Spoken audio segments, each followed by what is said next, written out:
Bisa Baik Asko, langkah nyata warga Makassar atasi limbah elektronik. Dalam upaya mengurangi limbah elektronik yang semakin meningkat, Asko menghadirkan program Bisa Baik di Makassar.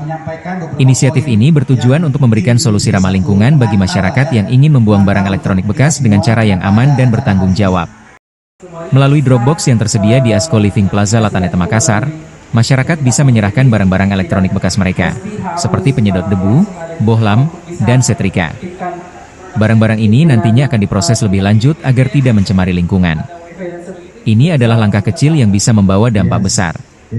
Kami ingin mengajak masyarakat untuk lebih peduli terhadap lingkungan dengan cara yang mudah dan bermanfaat, ujar General Manager Sales and Operations Asko, Amir Situmorang.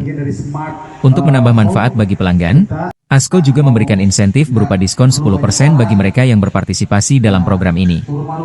Dengan adanya program Bisa Baik, Asko berharap masyarakat semakin sadar akan pentingnya pengelolaan limbah elektronik demi keberlangsungan lingkungan yang lebih sehat.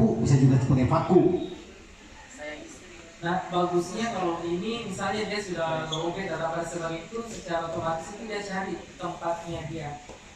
Jadi, balik ke stasiun dia, stasiunnya ini, ngecas sendiri dia.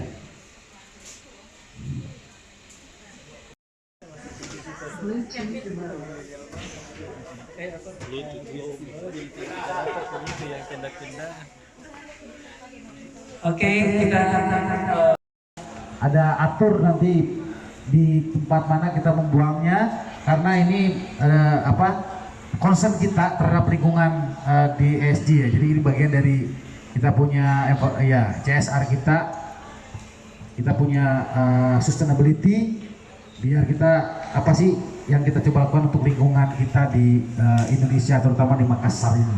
Kita launching. Kita tawarkan juga buat customer kita yang mau buang barangnya, ini luar biasa ini. Ini lampu-lampu tanpa kita sadari kayak gini tuh buang padahal ini luar biasa sulit sekali diurai. Makanya ini Download Tribun X sekarang, menghadirkan lokal menjadi Indonesia.